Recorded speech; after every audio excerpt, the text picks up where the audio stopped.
Hey everyone, this is Steve from GamersNexus.net, and I am joined once again by Chris Roberts. Hey guys, how you doing?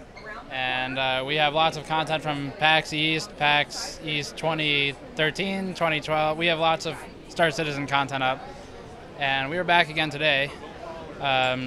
You just come off of Gamescom, is that right? Yep. Yeah. No, Gamescom was a lot of fun. I mean, we had this event for 2,000 of the backers at a pretty big venue. It's a venue they usually have music acts and stuff in, and we essentially previewed version 0.9 of Arena Commander, which should drop next week, and that has a whole bunch of upgrades. All the hangars have been completely redesigned, made much more modular and extensible in PBR. They look great. We have a couple of new game modes. The biggest one is the race mode, which is a whole new level and track. So it's set in the Murray Cup, which is our sort of fictional version of space racing. Think of it Formula One around the universe. We're going to drop a couple of ships that you can fly, additional ships you can fly. So the M50 and the 350R will be flyable with the new patch. And we also had Vandal Swarm co-op, so you and your friends can go against waves of Vandal. And then there's a host of other, like some flight model enhancements and changes. More of the 6 degrees of freedom stuff that people have wanted. We've doubled the speed of the ships. A lot more sort of work on the sound system and effects. The HUD itself will be easier to use, and there will be sort of control mappings, much more friendly control mapping stuff for people with all the various HOTASs or keyboard and mouse. So it's a pretty big drop. So we did that. We also previewed multi-crew ship combat. So we did a live demo of flying in a constellation, getting attacked by some pirates. There was 3 of us flying the ship. A couple of us jumped out of the front seats, got into the turrets, fought off the pirates, and sort of showed the preview of kind of what it'll be like flying the biggest ships with your friends in the universe, which I think is going to be one of the big, cool things that you get to do in Star Citizen that you haven't been able to do in other space games in the past.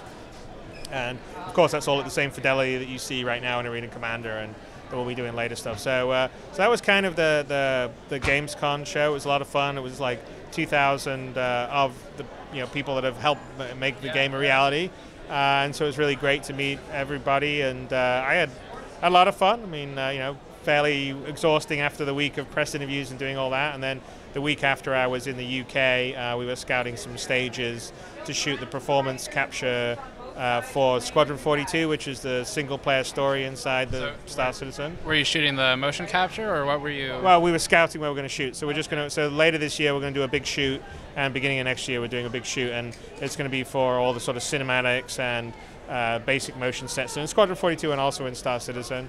And then I was spending time in the Manchester office, which is our UK office, and there's about 60-odd developers there now. So it's actually our biggest office of all our sort of offices working on Star Citizen.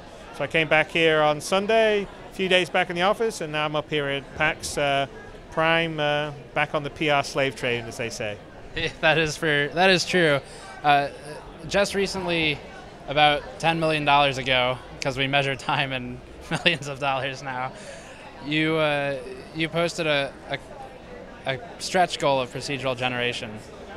So first, there are a lot of different ways to define procedural generation insofar as the games industry. It's used a lot as a marketing term. It's used a lot as a technical term.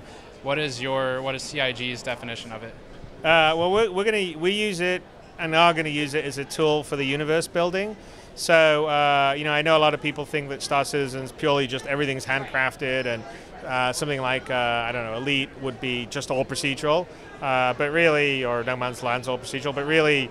The real truth is that all those games have combinations of handcrafted and procedural stuff in it. Some just have more procedural than handcrafted, and some have more handcrafted than procedural. So we, from the beginning, had a plan to do a certain level of procedural stuff, which would be, say, on the city, like down on the landing environments. We have 420 something in our 100 systems, and there's no way that we can actually have, do all those individual, unique ones. So.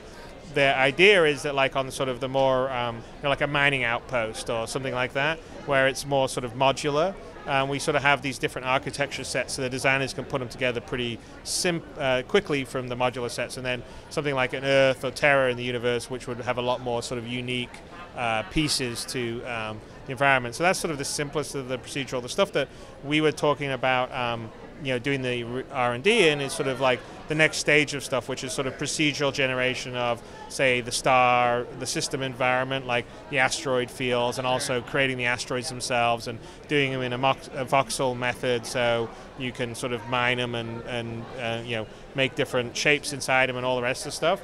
And then the other level of procedural that we're looking at is the planet surfaces. So not quite yet going down and exploring the whole surface like No Man's Sky style, but even from space, we have hundreds and hundreds, if not thousands, of planets, and it's not conceivable for us to store unique textures for them all. So there'll be a combination of sort of procedural planet surface generation, along with unique surface generation for the more designed planets like Earth or Terra and stuff like that.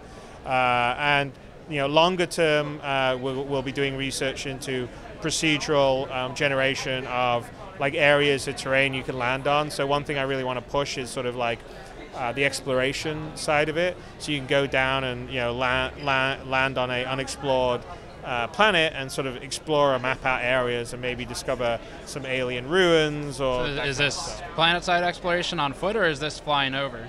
Well, this would be more sort of landing and doing on foot or on buggy exploration. Very cool. So, I mean, the one thing I don't, long term it would be amazing to do complete generation of full planets that you can fly over. But, that's more difficult to do at the fidelity we want. So you can definitely do it at like the way No Man's Sky is doing it.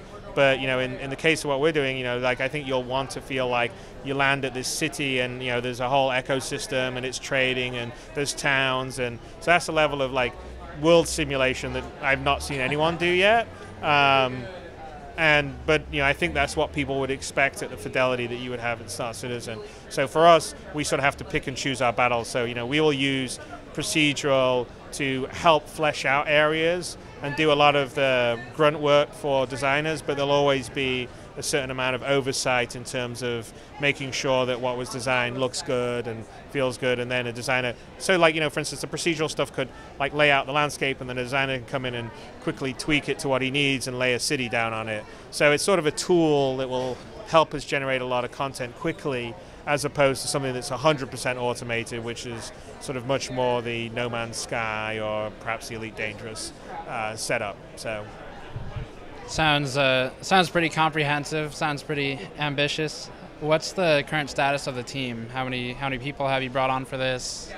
Well, we have a lot of people. I think the last head count I saw was about 271 people or so. So it's a lot of.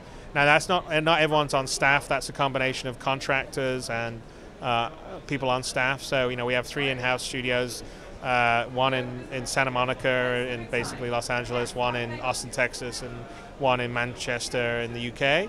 And then we have some developers that also are working on the game. Behavior, who's in Montreal, in Canada, and then we have another developer, Elphonic, in Denver, Colorado, that's working on the first-person shooter side of the game. And how about the procedural generation group? How large is that team? Well, we're doing some procedural generation. We haven't quite announced it yet, but it's some people that have done some stuff that are quite well known in the industry. And so that's a combination of some contractors and some in-house staff. And in terms of the different types of procedural generation, you could go pretty far with generating things in a universe. So are you looking at planets, systems, stars, ships, enemies? Well, not ships, Okay. not enemies. In terms of like the planets, yes, planets. A certain amount of the stuff inside a system. Right now, we're not procedurally doing the star systems, although that would probably not be a too big of a leap. We are, we've got like 100 design systems, but longer term, we would probably want to use some level of the procedural system to help us build new systems fairly quickly, because we'd like to create stuff for people to explore, and it's really hard to handcraft everything quick enough to keep up with how quickly everyone consumes content. But really, we're kind of looking at procedural content to flesh out the world we've designed. So it's not so much, hey, I don't know what this universe is going to look like, you make it up for us.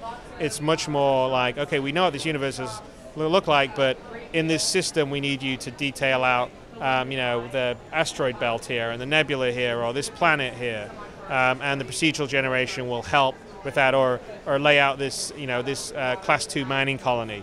So it will help to sort of build that up pretty rapidly, and then we'll go in and say, yeah, that's good, or nope, let's change that around, or whatever. And what sort of constraints are you putting in for generation? I got a two-part question. What sort of constraints are you putting in general, and for procedural generation when it comes to things like planets in terms of size? Well, it's kind of hard to say because that's still early stages. I mean, one of the other big things we've got to do is we're moving to 64-bit in the engine, which is a huge change for CryEngine. This is just a huge change for all game engines because most of them are all 32-bit. But we need it for the sort of scale of distances we cover. But also we sort of need special handling for planets because we need proper realistic scale for planets, and 32-bit doesn't really handle like a size of a planet compared to a size of a spaceship. So that's all sort of tech that we're sort of in the middle of working on to have it, be, I wouldn't say 100% realistic, but get much closer to what it would feel like properly within the limitations of like what we think would be like fun and everything. Because still, even in the star system, we probably won't have it be tens of millions of kilometers across, just because it would take a lot of time to travel that distance. And procedural generation going forward, what's sort of the immediate milestone for? Right now, you're just doing R&D. If I'm following you correctly, are you in an R&D phase right now?